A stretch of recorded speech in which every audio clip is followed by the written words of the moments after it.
Hi, my name's James and this is Auden Keyboard. Today we're going to have a quick look at Just Cause 4.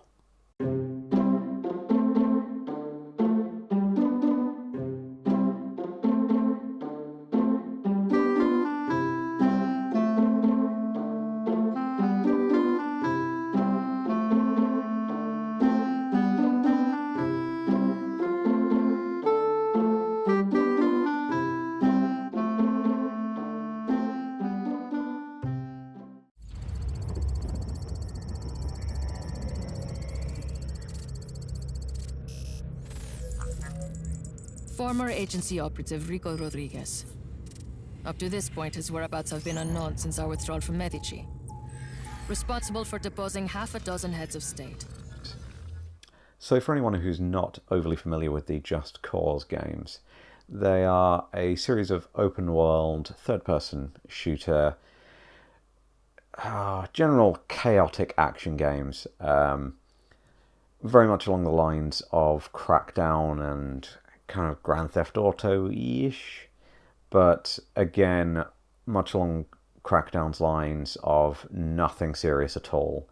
So kind of think somewhere between Crackdown and Saints Row, but on a more secret agent vibe than gangs and superheroes.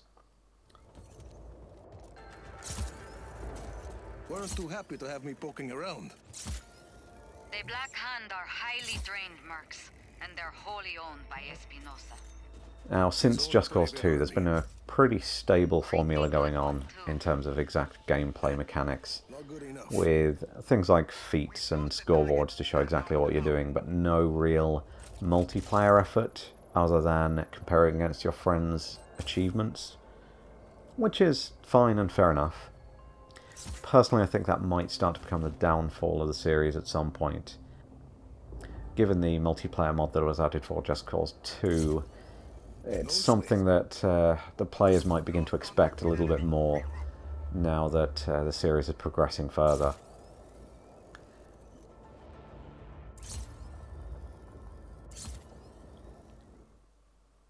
What we're getting instead is pretty much just another game in the series.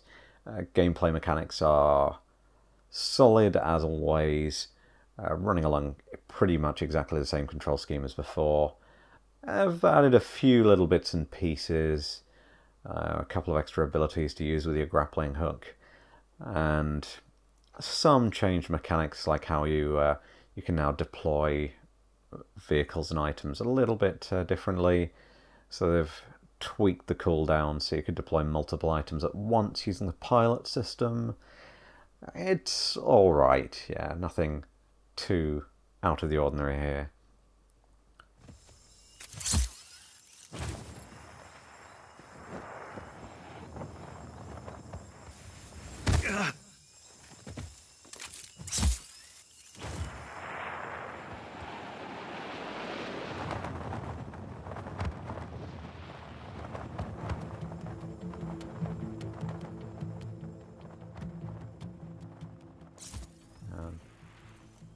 Driving mechanics are, again, solid as always.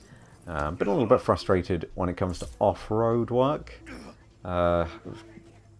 Even in an off-road vehicle, I've found it very difficult to control, which is, again, fair enough. You're running at ridiculous speeds, but I'd kind of like a slightly less realistic controls there than there already are.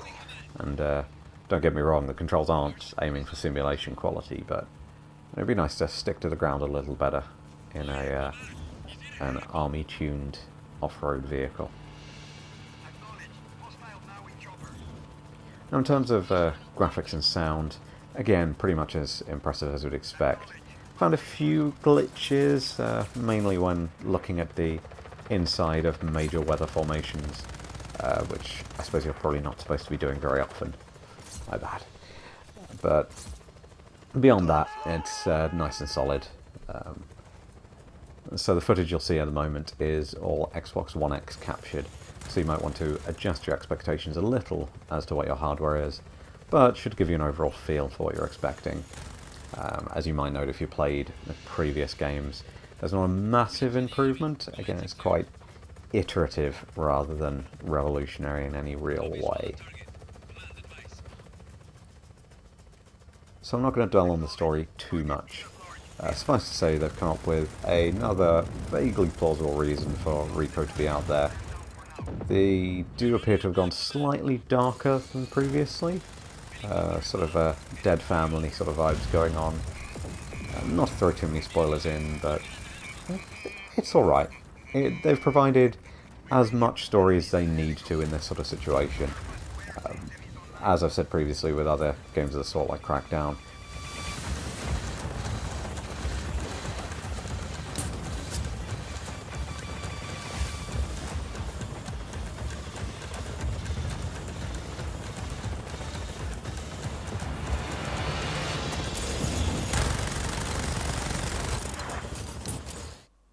So the story we've got with Just Cause 4 isn't super serious, pretty much as you'd expect.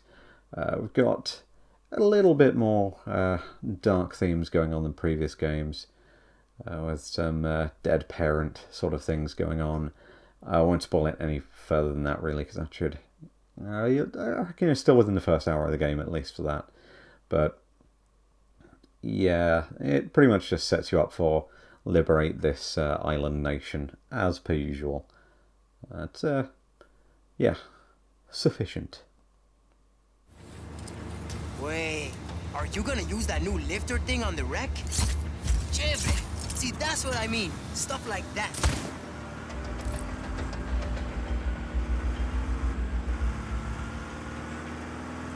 You think I'd make a good agent? Like you? Keep your eyes on the road, Sargento. Because I think I could do it.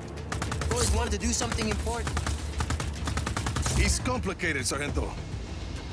Listo, listo. Later. Mierda! Again? I'll clear a path. Try those balloons on those black hand huevons. Hostile in our area of operations. Acknowledged. Intruder on site. All units engaged. Up and away. Use those balloon things again, before more show up. Anyway, I learned to improvise a lot in my old life. See? Growing up in the slums, So, overall, is it worth it? I mean, figure stuff out. maybe. I've picked it up with the Game Pass, as with quite a lot of other games, but I'm not sure I'd be paying full price for it at this point. Now, just worry about getting us to the There's plenty of content from the look of it, but I need to call them. ultimately it is just another iteration on exactly the same concept, and I don't know if I'm just getting old at this point, but I'd much prefer to put a bit more cash down into indie games, as well as just different concepts in general. There's plenty floating around to pay for, but if you're thinking about picking up the Game Pass and giving it a try, yeah, it's worth it, that sort of price. But yeah, not sure I can pay for the full AAA release price at this point. Well, thank you for watching. Hopefully you enjoyed this one. Again, it's not quite as long as some of my previous ones, I guess, but kind of just trying to get across how I feel about it anyway, but hopefully that's come through. Yeah, we'll see how games go forward from here. Currently looking at trying some different things in terms of how I'm going to pick. So I do have a pretty hefty Steam back library to run through of I'm sure there'll be something interesting in there as well, looking out for any new releases that might be worth giving a try. Yeah, so thanks for watching, and hope to see you in my next video.